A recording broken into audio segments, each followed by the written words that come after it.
Assalamualaikum warahmatullahi wabarakatuh. Tuan dan puan, kita berjumpa lagi dalam sesi video di YouTube channel Nur Aminah Omar. Kepada tuan dan puan yang pertama kali menonton dan masuk ke channel ini, nama saya Nur Aminah Omar. Saya merupakan seorang business advisor dan pada masa yang sama saya mengendalikan program untuk usahawan yang dijalankan bersama dengan syarikat-syarikat lain ataupun agensi-agensi.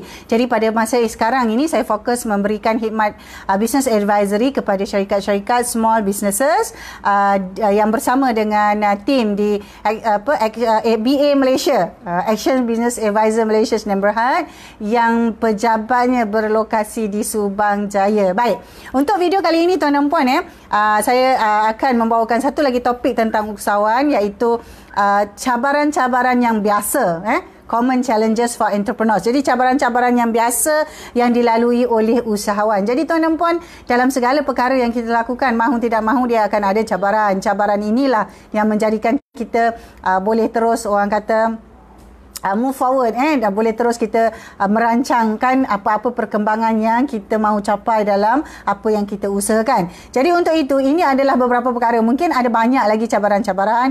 There are so many challenges that entrepreneurs face, but in this video I will share with you only the 4 main challenges that most entrepreneurs face in their business.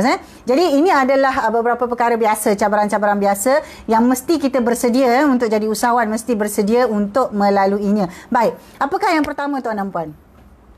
Apakah cabaran pertama yang kita boleh expect ataupun yang kita boleh agak yang kita akan hadapi?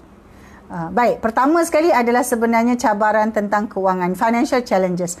Semua tuan dan puan, sama ada perniagaan itu perniagaan kecil, perniagaan sederhana, besar ke tidak kira saiz.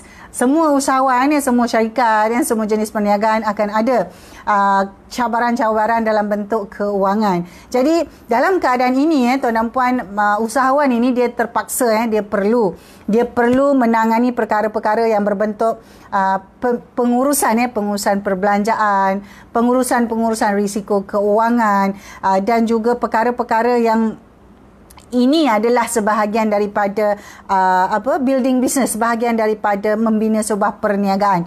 Ia adalah sebahagiannya. Jadi kita tidak perlu terkejut ataupun kita tidak perlu buat-buat terkejut, buat-buat tak tahu, ada masalah kewangan, boleh rugi boleh kena saman, jadi kita tidak boleh beraksi begitu, kerana apabila kita menjadi usahawan, kita perlu sedar, kita perlu jelas bahawa akan ada cabaran-cabaran yang perlu kita hadapi. Dan cabaran pertama yang semua ada menghadapinya, cuma kecil besar, tahap kesusahan itu berbeza, adalah cabaran dari segi keuangan, financial challenges.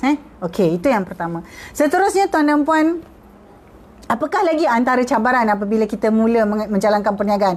Ini bukan pasal syarikat korporat, ini adalah kepada small businesses, usahawan-usahawan yang sedang bermula, baru bermula atau sedang berfikir untuk meningkat, untuk mempertingkatkan atau untuk memperbaiki keadaan bisnes semasa. Jadi antara cabaran yang kedua adalah apabila seorang usahawan itu dia mengambil risiko untuk mengambil terlalu banyak kerja. Maksudnya apabila dia menjalankan perniagaan itu ataupun menjadi usahawan itu, semua dia nak buat, semua dia kena buat dan semua dia nak buat sendiri. Ini juga adalah satu risiko yang mana dia adalah satu cabaran.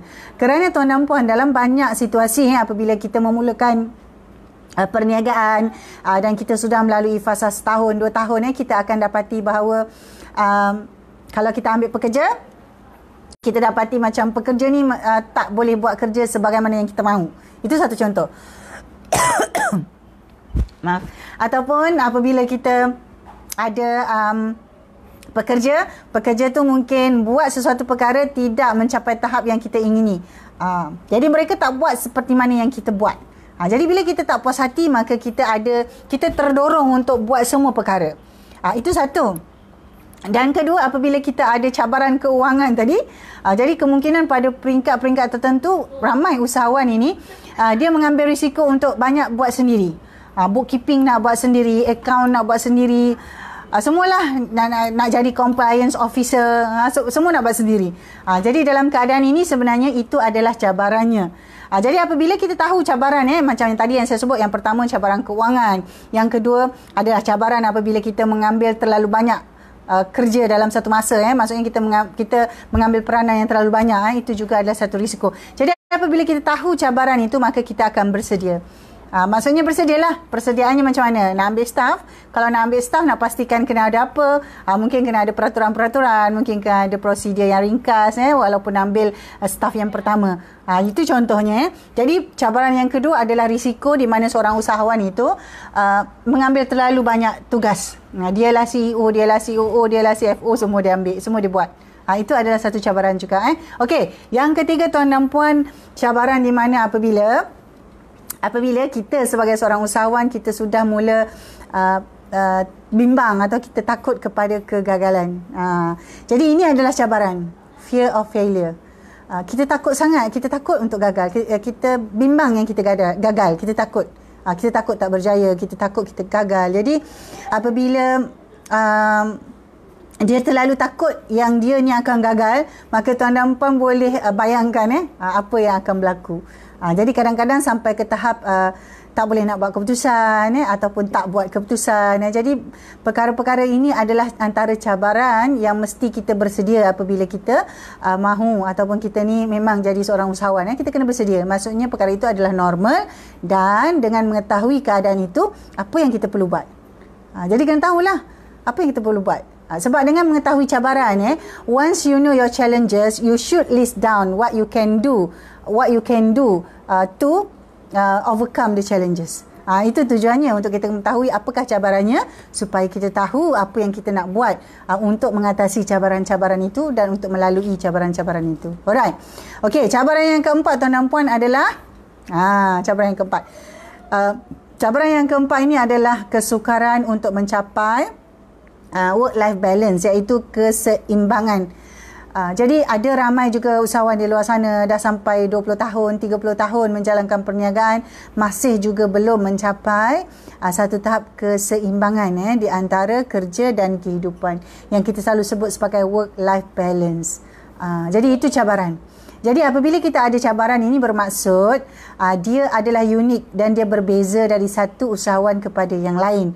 Jadi kalau kita tengok usahawan ni tak ada pun cabaran keuangan, tipulah, memang tak ada cabaran keuangan. Dia tak boleh begitu. Kerana cabaran itu ada, cuma mungkin cabaran dia hanya 5%, manakala cabaran satu lagi 50%, cabaran satu lagi sampai 90%.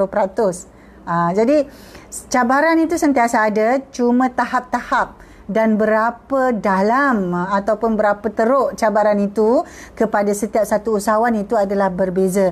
Jadi kepada kita ini, apabila kita kata kita nak buat persediaan jadi usahawan, ataupun kita memang sudah jadi usahawan sekarang ni, ini adalah antara 4 cabaran utama yang mesti kita sedar. Dia ada banyak lagi cabaran, dia ada cabang-cabang.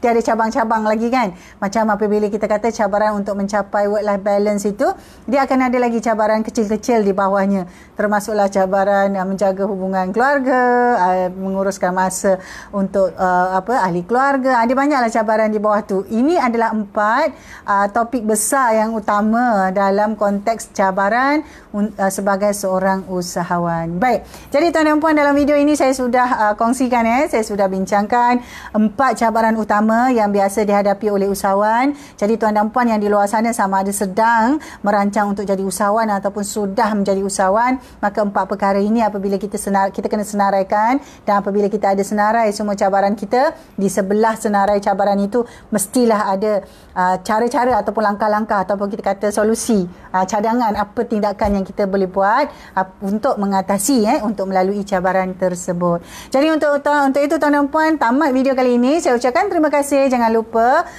tinggalkan thumbs up dan juga subscribe kepada channel, tekan butang loceng untuk dapatkan notifikasi, dan boleh tonton video-video lain dalam playlist lanjut yang ada dikongsikan sebelum ini. InsyaAllah kita berjumpa lagi dalam video akan datang. Assalamualaikum.